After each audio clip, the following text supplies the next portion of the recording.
Right now on Face the State, it's back to school in Connecticut in a month. Are we ready?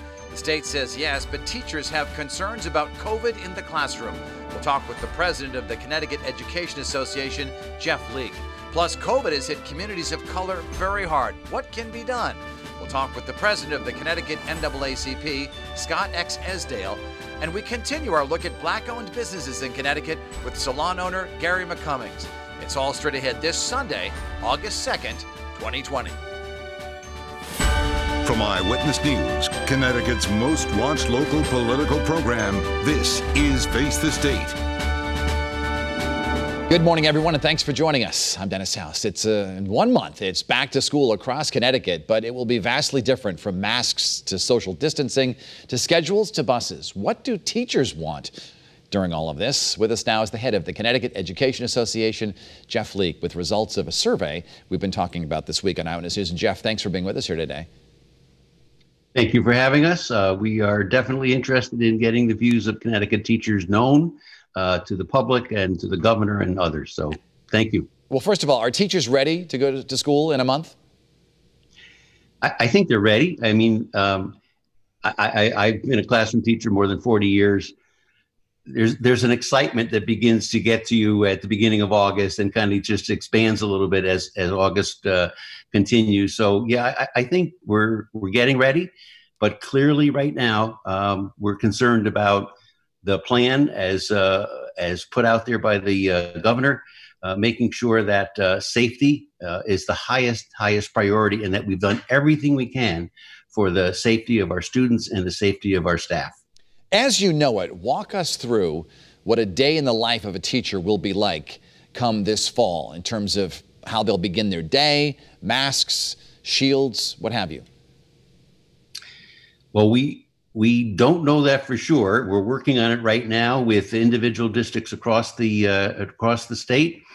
We hope that it begins with teachers making sure they have everything they need, the resources they need, the PPEs, the masks, and so forth. You know, Dennis, in so many situations across our state, teachers have had to supply students with some of the things they need to be in school. We want to make sure that that teachers don't think it's their job to supply our students with masks and things like that, and the technology and all that. Sanitizer and so forth.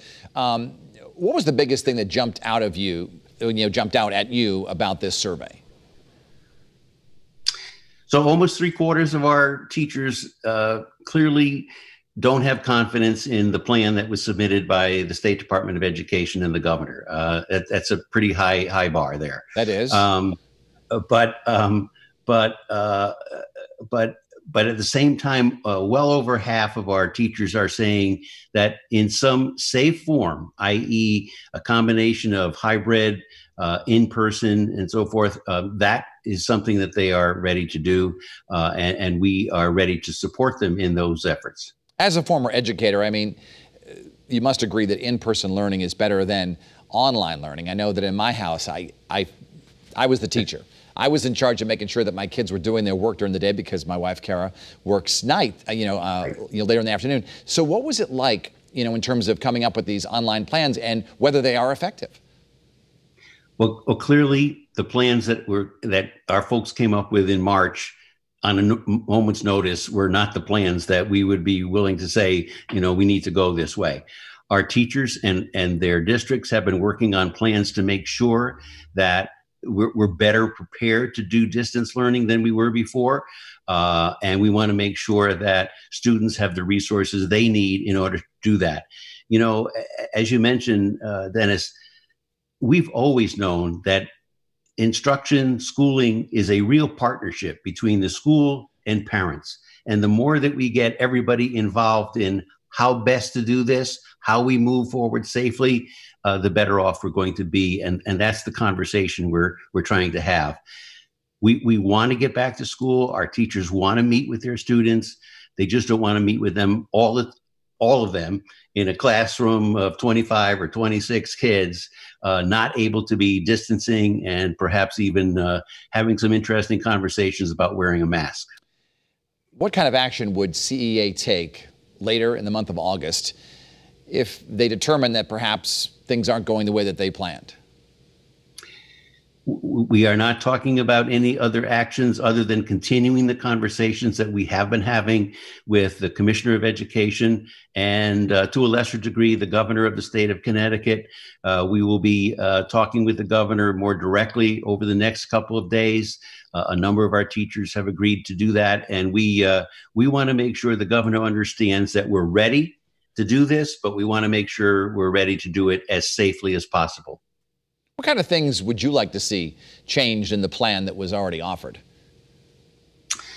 So in all those places where there's words like if feasible, we don't think those are good words to use, i.e., the biggest one for me, and I think for our members as well, is the distancing.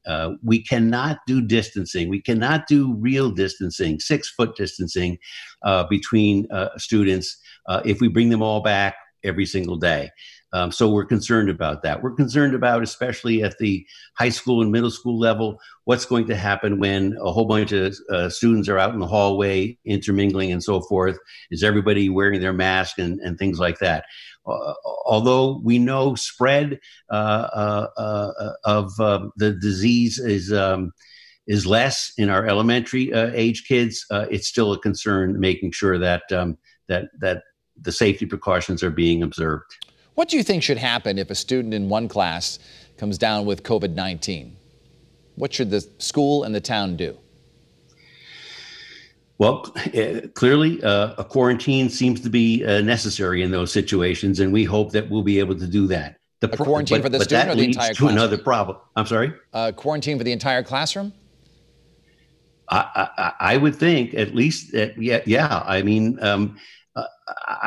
otherwise there's the obvious situation where, you know, it might be who knows who else in that classroom has it already, who knows if the teacher has it, but that leads to another problem, and that is we know we've never been able to get this kind of substitute workforce that we need in Connecticut.